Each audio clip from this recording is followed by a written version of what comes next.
So frog wizards and cops changing the official story.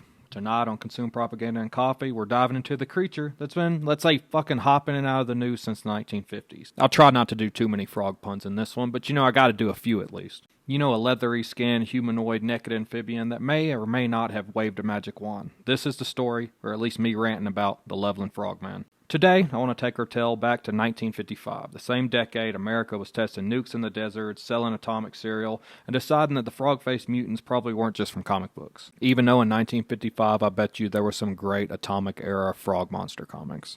A traveling salesman was driving late one night alongside the Little Miami River near Loveland, Ohio. He spots 3, maybe 4, small humanoid figures standing on the side of the road. Not deer, not people. He says they had wrinkled, leathery skin and frog-like faces. And then, according to some versions of the story, one of them raises a wand, yes, a fucking wand, and shoots a shower of sparks into the night sky.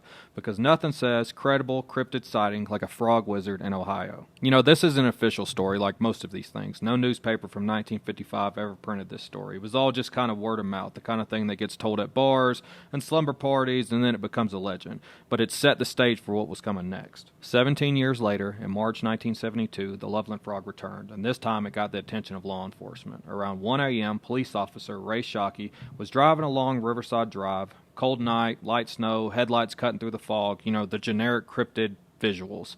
Then something darted out across the road. Shockey said it wasn't a dog, it wasn't a man. He said it was 3 to 4 feet tall, had leathery skin, and it crouched like a frog. But this time, we didn't get a frog wizard. There was no wand in this. It was more like a Smeagol without a loincloth this time. Let's sidestep for a minute, actually. Smeagol only cared about his precious and, fresh, delicious fish. Why would he care to cover up his dong? I don't know, just something to think about, but let's get back to the story.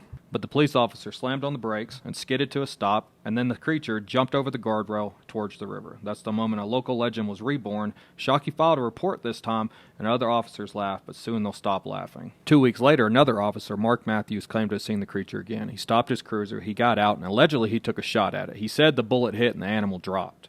There are reports that he said it was the Loveland Frogman, but later on he said it was just an iguana without a tail. Years later, Matthew would tell reporters that he still doesn't know how the story turned into a frogman, but he sure wishes it hadn't followed him around for 50 years. But come on, people, I want you to really think about this. If you said aliens abducted you and played with your butthole, it's going to follow you forever.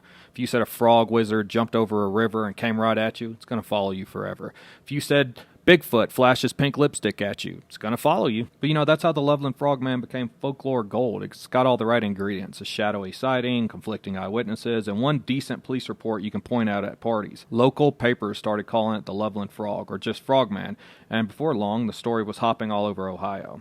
Didn't mean to do another frog pun, but there you go. Over the years, the tale kept mutating. Some say it lived in the sewer, some said it carried tools or a stick, a fucking wand. One person even said it was an experiment gone wrong from a local lab. But hell, let's fast forward to 2016. Over 40 years later, a couple out for a late-night Pokemon Go hunt claimed they saw the Frogman over near Lake Isabella. Naturally, the internet did what it always does, took that one blurry photo and turned it into an amphibian Armageddon. Reporters called the original officer, Mark Matthews, the one who said he wished it wouldn't have followed him, who was still alive and probably exhausted by this point. He went with that iguana story again, but that's the problem. Legends don't end just because someone says so. Even today, Loveland sells Frogman merch and hosts events and probably claims the amphibian is part of local culture, but because nothing sells coffee cups like hometown monsters, Let's look at the theories. The escape pet theory. It's pretty straightforward. Iguanas can run on 2 legs. Without a tail, it would have looked even weirder, I guess. And let's talk about the folklore echo theory. Maybe Shockey's brain filled in details from the 1955 Frogman story already floating around town. A cop sees something weird. The rumor mill cranks up, and suddenly it's deja vu all over again, this time just with a wand, or maybe not with a wand. I kind of wish that frog wizard story was more prevalent in this legend, but it's not. And, there's the paranormal theory. Some believers say it's a spirit of the river, a guardian amphibian that only shows itself to authority figures, which seems very selective marketing plan for a river ghost. I don't know, maybe this is some kind of ACAB frog wizard. I don't know. The government experiment theory. There's always one. Somewhere in a lab, they sliced a frog with a man to see if they could to make the ultimate swimmer, and then it broke out near Loveland. Maybe some guy was just trying to make real-life Battletoads. That's the one I kind of want to go with, purely because it sounds like something out of a rejected X-Files pilot. So what really lurks in Loveland? A frog, an iguana, or maybe it's your own need to make sense of the dark. The Loveland Frog isn't terrifying because it's real. It's terrifying because it reminds us that every quiet American town has something weird waiting by the river. And even if the Frogman was just just a cold lizard on a bad night. There's something deeply human about wanting to believe it was more. You know, I think that's the part that really gets me about stories like this. I want the Loveland frog to be real.